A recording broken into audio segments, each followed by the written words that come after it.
Bonsoir à tous, nous sommes mardi 14 septembre, vous êtes sur NC News. Au menu de votre JT ce soir, retour comme tous les soirs sur le point presse du gouvernement, reportage sur les attentes des commerçants face à la crise et tour de l'actu sportive du jour. À l'heure actuelle, 1150 cas de Covid-19 sont recensés en Nouvelle-Calédonie. L'épidémie se propage à vitesse grand V. Pour y faire face, les autorités adaptent leur stratégie jour après jour. Résumé du point presse du gouvernement avec Titouan Moelle. C'est une catastrophe sanitaire qui s'annonce. Encore une fois, le docteur Thierry de Grélan n'a pas mâché ses mots. 2 nouvelles personnes âgées non vaccinées et souffrant de comorbidités sont décédées la nuit dernière, portant à 4 le nombre de morts depuis le début de cette crise. Une autre nuit mouvementée pour le Medipôle, qui a admis 60 nouveaux patients atteints de Covid, pour un total ce matin de 115 patients hospitalisés et plus de 15 malades en réanimation, dont le plus jeune a 55 ans. Afin de faire face à la crise sanitaire et éviter le plus longtemps possible la saturation, le docteur de Grélan, président du conseil médical d'établissement au CHT, a de nouveau fait un appel à volontaires. Il a également déclaré que la saturation est très proche, nous allons devoir augmenter nos capacités en essayant d'ouvrir des lits supplémentaires et en réquisitionnant les hôtels. Une construction originale dont le but est de trier les patients qui ont besoin d'aller à l'hôpital ou non, afin de ne pas surcharger les services. Ces hôtels réquisitionnés, le Château Royal et le Méridien à Nouméa, mais aussi 3 hôtels dans le nord à Koné, Koumak et Pointe-d'Imier et 1 à Lifou, disposent pour le moment de 597 places potentielles, dont 50 sont déjà occupées. Des infrastructures où infirmiers et médecins sont présents afin de surveiller les patients. Explication du docteur de Grélan.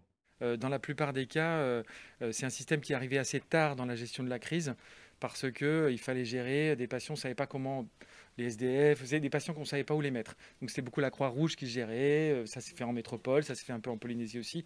Nous, on met ça en place comme une solution hospitalière, voyez, Covid, pour que ces patients puissent être surveillés correctement.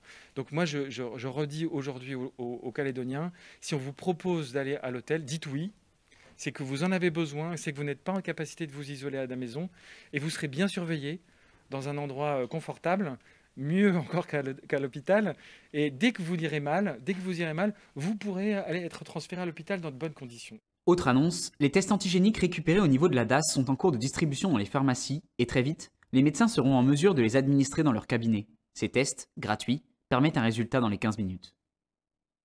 Et justement, le couvre-feu entre en vigueur dès ce soir. Il sera désormais interdit de circuler entre 21h et 5h du matin. Seuls les travailleurs de nuit présentant une attestation de leur employeur seront autorisés à circuler. Les contrevenants risquent des amendes allant de 15 000 à 447 000 francs en cas de 3e récidive, une mesure en vigueur jusqu'au mardi 28 septembre.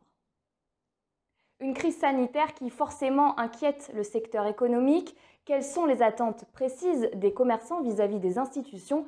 Élément de réponse avec Adrien Monroux. Face à une crise sanitaire partie pour durer et un confinement plus strict que les précédents, les commerçants accusent le coup. Yannick Slamet assure de son côté que des mesures économiques seront prises prochainement par le gouvernement. Face à une situation toujours en suspens, les commerçants du Caillou nous font part de leurs inquiétudes et attentes. On fait avec et on essayait de respecter tout ce que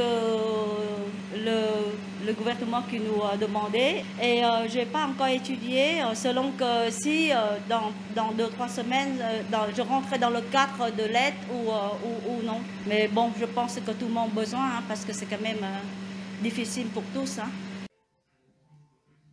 Effectivement, économiquement, pour nous, ça va être très, très compliqué fin de mois. Donc on attend impatiemment que le gouvernement fasse le nécessaire pour nous. Donc on espère avoir des aides qui seront conséquentes pour arriver à nous sortir de cette situation.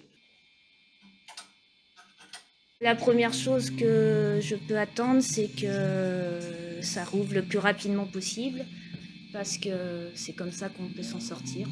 Les aides, c'est bien, mais non, nous, il faut qu'on travaille comme tout le monde. Chômage partiel, subventions, report de cotisations sociales sont des exemples de mesures espérées par les professionnels. Des mesures qui se font attendre, Mimsi Délé, la présidente du MEDEF, rappelant dernièrement que les 2 premiers confinements avaient coûté 54 milliards à l'économie calédonienne.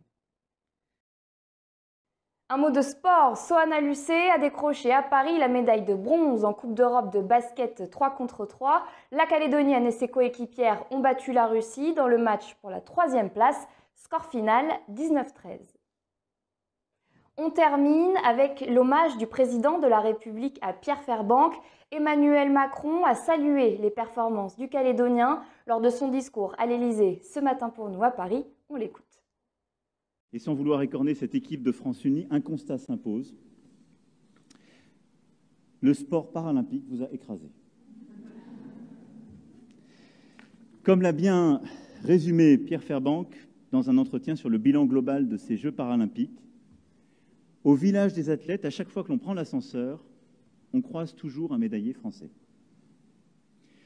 Vous devriez d'ailleurs, cher Pierre, vous-même souvent prendre l'ascenseur, car vous avez affolé les statistiques avec ce magnifique parcours, 9 médailles en athlétisme sur 6 Olympiades. Merci d'avoir suivi notre JT et à demain pour un nouveau point sur l'actu.